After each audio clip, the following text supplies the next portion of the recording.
Hi అందరికీ నమస్కారం అండి.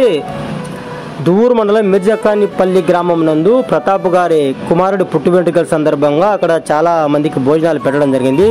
ఇంకా మీరు లైవ్లో చూసి ఈ భోజనాలన్నీ మిగిలాయని స్వయానా తన ఆటోలో దువ్వూరుకి తీసుకొచ్చి శ్రీ వినాయక ఫౌండేషన్ టీంకి అందజేయడంతో Shri Vinayaka foundation team auto తీసుకొని దువ్వూరు పట్టణంలోని గుడిసెల్లో ఉన్న పేదలందరికీ ఈ భోజనాలన్నీ తీసుకెళ్లి అందించడం జరిగింది. ఈ భోజనాలన్నీ రాత్రికి తినగా మిగిలిన ఉదయం తినగలరు వాళ్ళందరూ.